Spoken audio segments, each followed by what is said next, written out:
लेकिन उनका असली जो खड़ा इसलिए हमरा सबके वोट देवे लागल कि प्रतापगंज भीमनगर के बदला पाया बलवा किया रेलवे के पूरी के बाद हमरा निवेदन कर और सगे जो हम जनता के धन्यवाद करते हैं हमरा सबके दूसरा आर्थिक रेलवे के समारोह में भाग ले थे हम अपना ओर से और हम धन्यवाद ज्ञापन करें हिंदी में के साथ समय कम बाने वाला बेटी जाती एक बार हम जरूर आग्रह करते हैं सपोर्ट नीचे करो मिथिला और बिहार के लोग अरे आप ऑन कीजिए नहीं इसको नहीं ऑन जो भी कागजात वो पब्लिक डोमेन में रखा जाए सारा कागज का पता हो कि क्या घटना हो कैसे घटना हुई क्योंकि अब सुप्रीम कोर्ट तक मैटर गया क्या हुआ नहीं हुआ क्या उसमें कर दिया गया लेकिन उससे संबंधित जो कागजात उसको डिक्लासिफाइड कर दिया वो पब्लिक डोमेन में रख दिया। स्थानीय वक्ता ने बताया है कि 2008 की कुसात राजनीति के बाद आम आवाम को जो कठिनाई हो रही है किसान अपने खेतों से बालू तक नहीं निकाल पाते हैं। यहाँ पर मैंने अपने बात में रखा है इसको 2008 के घोषणा के बाद बिहार सपोर्ट टर्म्स को लगता है आना ही हो गया कितना बड़ा काम है स्कॉल सिस्टम में प्रदीप लोगों पर कोई समस्या हो पेंटिंग की भी आपने के द्वारा मिथिला पेंटिंग चाहे ट्रेन में हो जयंती जनता सर आपने ललित बाबू को मिथिला और बिहार के बाहर देखा प्रचलित करवा और आज नीतीश कुमार मिथिला पेंटिंग से संबंधित मैंने कहा कि आज कोई भी संस्था नहीं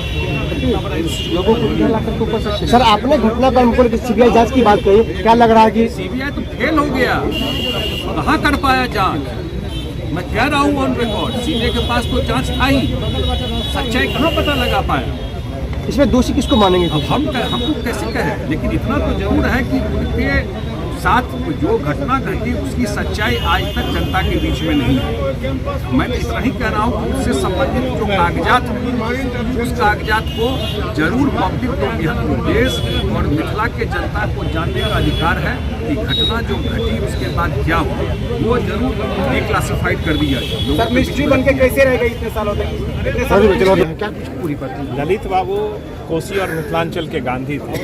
आप उनके कृत्य को देख लीजिए और जिस शालीनता और जिस कर्मठता के साथ उन्होंने कोसी और मिथिलांचल को संवारने का काम किया है और इतनी बड़ी लकीर उन्होंने खींची है हमें तो नहीं लगता है कि हम सियासत के लोग उनके नज़दीक भी पहुंच पाएंगे और कोई ऐसा दिखता भी नहीं है। हम तो यूँ कहें कि ललित बाबू का जो सपना था अगर उस सपने में से कुछ परसेंटेज भी लोग कर पाएँ आज की सियासत के लोग या सत्ता शीर्ष पर बैठे लोग कर पाएँ तो ये बहुत बड़ी देन होगी। उसमें से कुछ परसेंटेज की मैं बात कर रहा हूँ। वैसे ललित बाबू ने तो बहुत कुछ देखा था अगर काश वो होते तो ये मिथिलांचल और बिहार की धरती कुछ और है। आपने कुछ इस क्षेत्र की समस्या से मंत्री जी को अवगत भी कराया और मांग भी रखी। 2-3 समस्या है।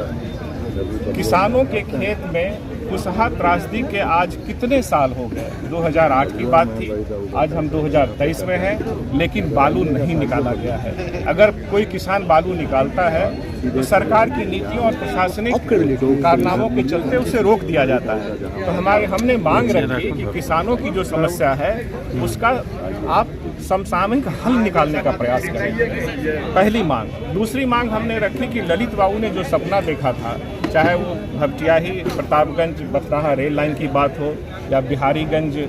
बख्तियारपुर रेल लाइन की बात हो तो इन सभी मांगों को मिथिलांचल में और कई रेल लाइन की बात हो रही थी पहले भी हुई थी तो इन सभी मांगों को एकीकृत मांगों को तुरंत उन मांगों को कम से कम केंद्र सरकार तक पहुंचाया जाए। और तीसरी सबसे मेरी बात थी कि जो पिछड़ापन का दंश हम लोग झेल रहे हैं उसमें एम्स की जरूरत सही में कोसी क्षेत्र को और जैसा मैंने सुना है कि दरभंगा में एम्स के लिए भूमि उपलब्ध नहीं हो रही है। सहरसा में तो जिला प्रशासन ने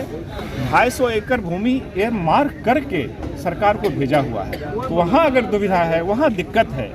तो सहरसा में बन जाए या कोसी में कहीं भी बने। तो सहरसा में चूंकि जमीन मार्क किया हुआ है उपलब्धता है तो यह सहरसा में बनने से